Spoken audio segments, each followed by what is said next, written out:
ఈరోజు మనం చెప్పుకోబోయే చరిత్ర పేదవాళ్ళ తలరాతలు సైతం మార్చేసిన ఒక మహనీయుడు, అట్టడుగు వర్గాల తరపున ఒక విప్లవ వీరుడు గొంతయ్యాడు. అది 1891 సంవత్సరం మధ్యప్రదేశ్లో మావ్ గ్రామంలో మహావీర్ కులానికి చెందిన రామ్జీ మలోజీ మరియు భీమాబాయి దంపతులకు ఏప్రిల్ 14వ తేదీ డాక్టర్ బిఆర్ అంబేద్కర్ గారు 14వ సంతానంగా జన్మించారు. అప్పట్లో మహర్ కులాన్ని అంటరాని కులంగా పరిగణించేవారు. కూర్చుంటే తప్పు, నిల్చుంటే తప్పు, చదువుకుంటే తప్పు, గుళ్ళల్లోకి వెళ్తే తప్పు, ముట్టుకుంటే తప్పు, చివరికి నీళ్లు తాగినా తప్పే. ఒకానొక సమయంలో అంటరాని తరం పేరుతో అట్టడుగు వర్గాల ప్రజల పరిస్థితి ఈ విధంగా ఉండేది. అంబేద్కర్ గారు భారత రాజ్యాంగ నిర్మాత, బడుగు బలహీన వర్గాల ఆశాజ్యోతి, ఆర్థిక నిపుణులు, దళితోద్ధారకుడు, మహామేధావి, బహుముఖ ప్రజ్ఞశాలి. ఇలా ఆయన గురించి ఎంత చెప్పినా తక్కువే. చిన్న వయసు నుండి ఆయన ఎదుర్కొన్న అవమానాలేంటి, దేశ తలరాత సమానమైన రాజ్యాంగాన్ని రాసే స్థాయికి ఎలా చేరుకున్నారు, ముట్టుకోవడానికి కూడా వీలు లేదన్న వ్యక్తిని దేవుడులా కొలిచే స్థాయికి ఎలా ఎదిగాడు, ఇలాంటి ఎంతో స్ఫూర్తిని కలిగించే అంబేద్కర్ గారి జీవిత చరిత్రను ఇప్పుడు మనం తెలుసుకుందాం. ఈయన పూర్తి పేరు అంబా వడేకర్ భీమ్రావ్ రామ్జీ అంబేద్కర్. ఈయన తండ్రి బ్రిటిష్ ఆర్మీలో సుబేదార్గా పనిచేసేవారు. అంబేద్కర్ గారికి 2 సంవత్సరాల వయసు ఉన్నప్పుడు వాళ్ళ నాన్నగారు ఉద్యోగంలో పదవీ విరమణ పొందడంతో కుటుంబంతో ముంబైకి వెళ్ళిపోయారు. అక్కడ ఆయన చిన్న ఉద్యోగంలో చేరారు. ఆదాయం తగ్గడంతో ఆర్థిక కష్టాలు మొదలయ్యాయి. అంబేద్కర్ గారికి 6 సంవత్సరాల వయసులో ఉన్నప్పుడు వాళ్ళ అమ్మగారు అనారోగ్యరీత్యా చనిపోయారు. అప్పటికి 14 మంది సంతానంలో 3 కుమారులు, 2 కుమార్తెలు మాత్రమే మిగిలారు. మిగిలిన వారంతా చనిపోయారు. దళితుడు అనే కారణంతో ఈయన చిన్న వయసు నుండే ఎన్నో అవమానాలను ఎదుర్కొన్నారు. చిన్నప్పుడు అన్నలతో కలిసి వేరే ఊరికి నడిచి వెళ్తుండగా బాగా దాహం వేయడంతో దగ్గరలో ఉన్న ఒక ఇంటికి వెళ్ళి తాగడానికి నీటిని అడిగితే అంబేద్కర్ గారు మహర్ కులానికి చెందినవారని తెలిసి వాళ్ళు నీళ్లు ఇవ్వకపోగా పక్క ఉన్న మురికి గుంటలో నీటిని తాగమని తిట్టి పంపించారు. ఇక తప్పక దాహంతోనే కొంత దూరం నడిచి వెళ్ళగా ఒక ఎద్దుల బండి కనిపించింది. అది ఎక్కి కొంత దూరం వెళ్ళాక బండివాడికి ఈయన మహర్ కులానికి చెందినవాడని తెలిసి వాళ్ళని తిట్టి బండి నుంచి దింపేశాడు. చివరికి స్కూల్లో కూడా మిగిలిన పిల్లలు అందరూ లోపల కూర్చునుంటే అంబేద్కర్ గారు మాత్రం తరగతి గది బయట వైపు కూర్చొని పాఠాలు వినేవారు. ఒకసారి ఉపాధ్యాయుడు బోర్డు మీద ఒక లెక్కను ఇచ్చి చేయమంటే ఎవరూ చేయలేకపోయారు. కానీ అంబేద్కర్ గారు చేయడానికి బోర్డు దగ్గరికి వెళ్తుంటే ఆ బోర్డు దగ్గరలో ఉన్న తమ భోజన క్యారేజీలు ఉన్నాయని, అవి మైలపడతాయని అంబేద్కర్ గారిని బ్లాక్ బోర్డు దగ్గరికి వెళ్ళిన పిల్లలు రానివ్వలేదు. అంతేకాక దాహం వేస్తే కుండలో మంచినీళ్లు కూడా తాగడానికి అనుమతి ఉండేది కాదు. అగ్రకులాలకు చెందిన వారు ఎవరైనా వచ్చి గ్లాసును పైకి ఎత్తి నీటిని పోస్తే వాటిని దోసెళ్లతో పట్టుకుని తాగవలసి వచ్చేది. ఈ విధంగా ప్రతి చోట కులం పేరుతో ఆయన వివక్షకు గురి అయ్యేవారు. అయితే చదువులో మాత్రం ముందుండేవారు. దాంతో కృష్ణాజీ అంబేద్కర్ అనే ఒక ఉపాధ్యాయుడికి మాత్రం అంబేద్కర్ అంటే అభిమానం ఉండేది. అప్పటి వరకు అంబేద్కర్ గారికి ఇంటి పేరు అంబా వడేకర్.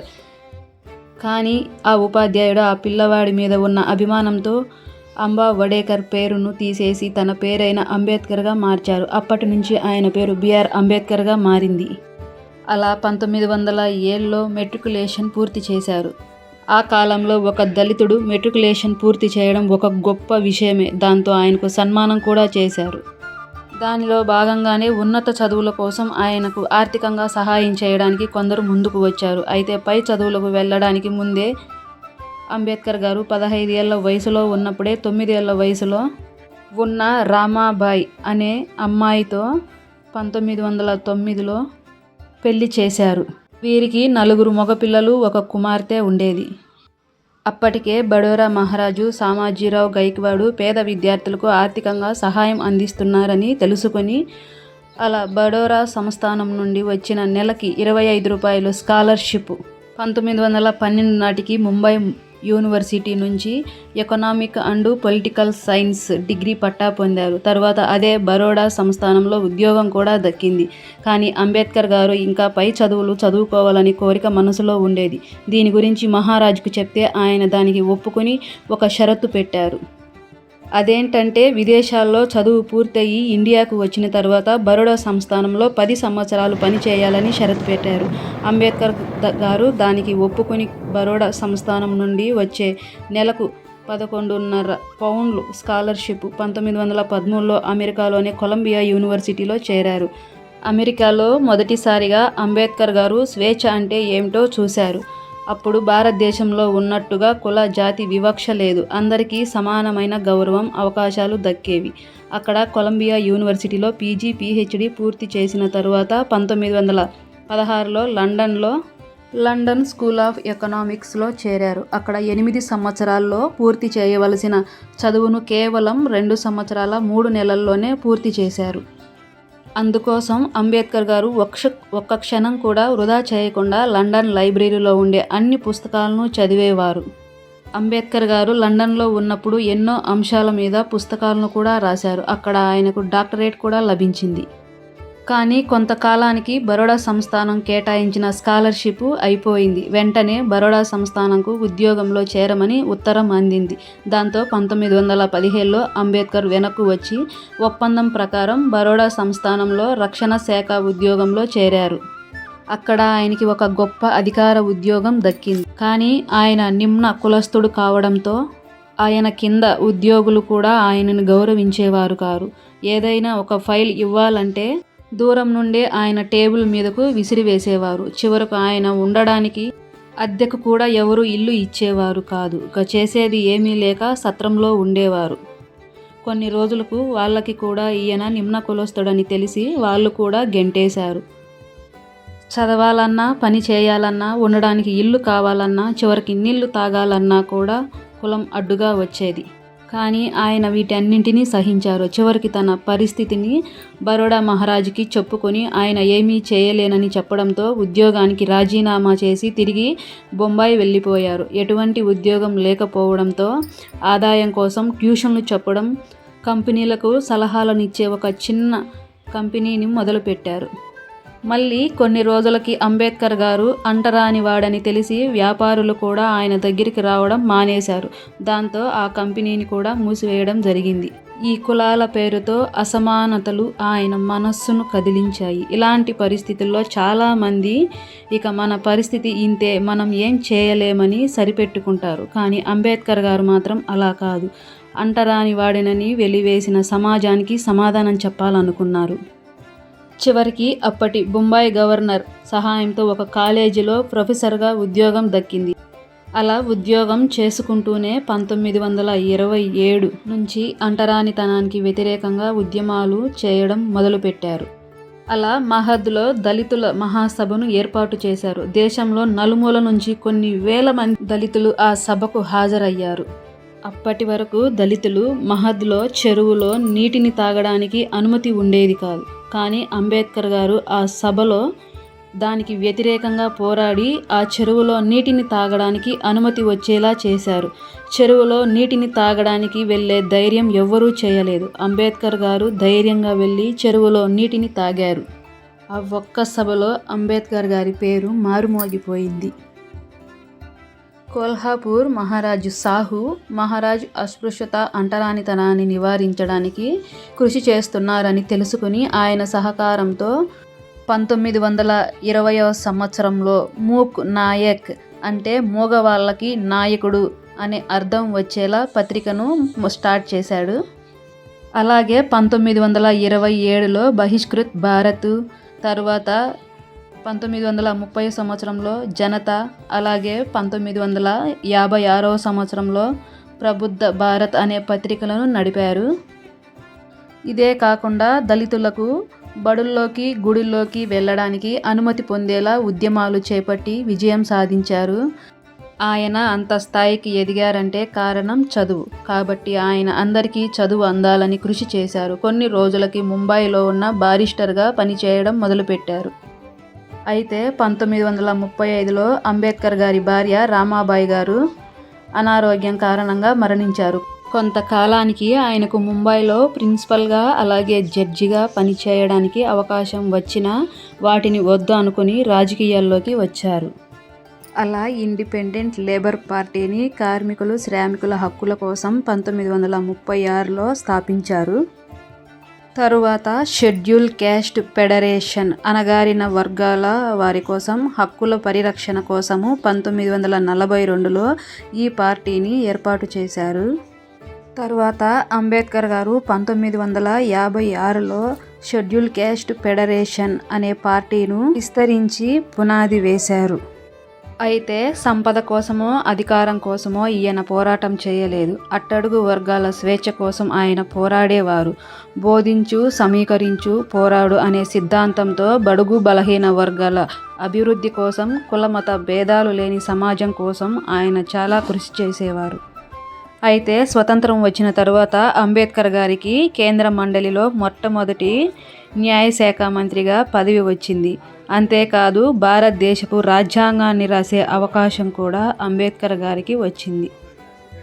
అలా drafting committee of constitution of ఇండియాకి చైర్మన్గా ఆగస్టు 29, 1947లో అపాయింట్ అయ్యారు. దీనినే ముసాయిదా కమిటీ అని కూడా అంటారు. రాజ్యాంగం రాయడం అంటే మాటలు కాదు కదా, ఒక దేశ తలరాతను రాయడమే. ఆయనలో ఎంత ప్రతిభ లేకపోతే ఆ అవకాశం వస్తుంది. అయితే రాజ్యాంగం రచించడానికి నియమించిన సభ్యుల్లో ఒకరు రాజీనామా చేయడం, మరొకరు మరణించడం, కొంతమంది అమెరికాలో ఉండిపోవడం, మరికొందరు రాష్ట్ర రాజకీయాల్లో నిమగ్నులై ఉండడం, ఇలా రకరకాల కారణాల వల్ల భారత రాజ్యాంగం రచించే బాధ్యత అంబేద్కర్ గారి మీదే పడింది.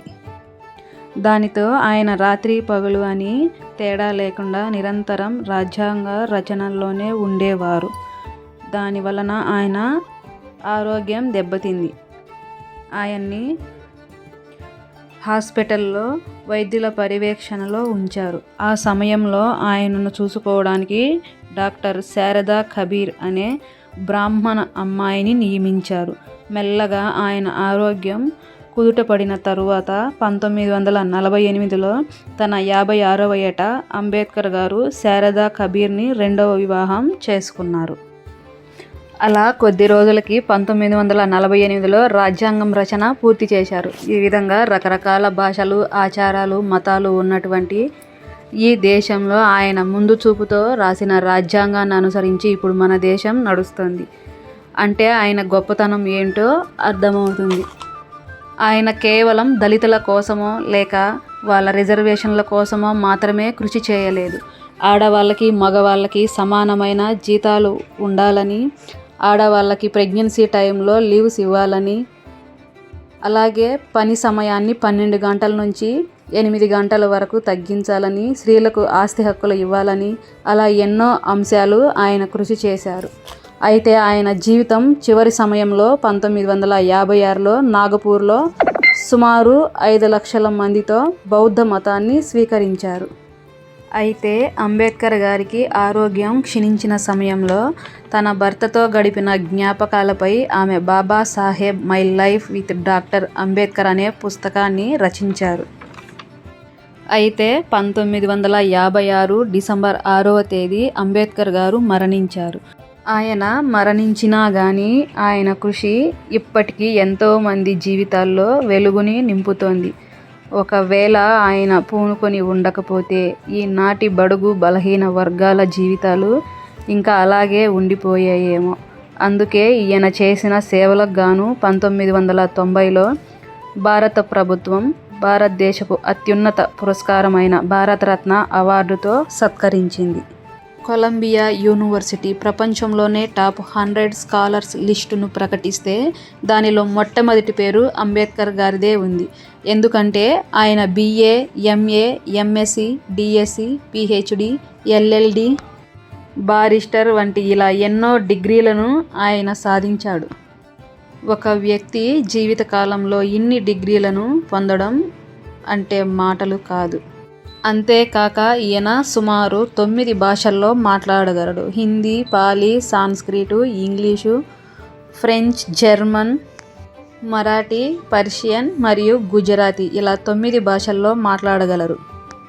కేవలం ఈయన రాజ్యాంగ నిర్మాత మాత్రమే కాదు, గొప్ప philosopher, anthropologist, historian, speaker, writer, economist, scholar, editor, ఇలా ఒకే వ్యక్తిలో ఎన్నో ప్రతిభలు, నైపుణ్యాలు ఉండేవి. అంతేకాకుండా ప్రపంచంలోనే ఎక్కువ విగ్రహాలు ఉన్న నాయకుడు కూడా అంబేద్కర్ గారే. అంతేకాకుండా 2012లో ది గ్రేటెస్ట్ ఇండియన్ ఎవరు అని పోలింగ్ జరిగితే మొదటి స్థానంలో అంబేద్కర్ గారే ఉన్నారు. దీనిని బట్టి చూస్తే ఆయన సమాజంలో ఎంత ప్రతిభను తీసుకొచ్చారో అర్థమవుతుంది.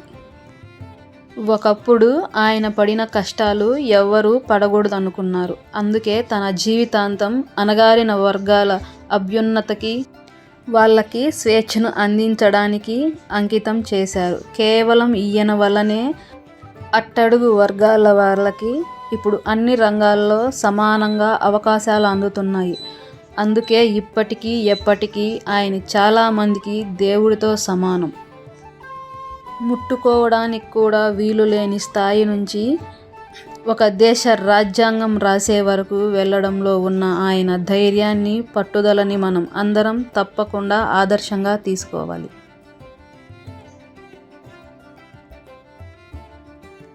1956 డిసెంబర్ 6వ తేదీన న్యూఢిల్లీలో తన నివాసంలో నిద్రలోనే తుది శ్వాస విడిచారు. ఆయన అంత్యక్రియలు బౌద్ధ సంప్రదాయం ప్రకారం ముంబైలో దాదర్ చౌపట్టి సముద్ర తీరంలో అయితే జరిగాయి. ఈ పవిత్ర స్థలాన్ని ఇప్పుడు చైత్య భూమి లేదా చైత్య భూమి స్మారకం అని పిలుస్తారు. అలాగే ఢిల్లీలో ఆయన చివరి నివాసం ఉన్న ప్రదేశంలో భారత ప్రభుత్వం అంబేద్కర్ నేషనల్ మెమోరియల్ను ఏర్పాటు చేసింది. అయితే అంబేద్కర్ రమాబాయి దంపతులకు మొత్తం 5 సంతానం, 4 కుమారులు, 1 కుమార్తె ఉండేవారు. కుమారులు యశ్వంత్, గంగాధర్, రమేష్ మరియు రాజారత్నం. అయితే కూతురు ఇందు. వీరంతా చిన్నతనంలోనే అనారోగ్య సమస్యల వల్ల చనిపోయారు.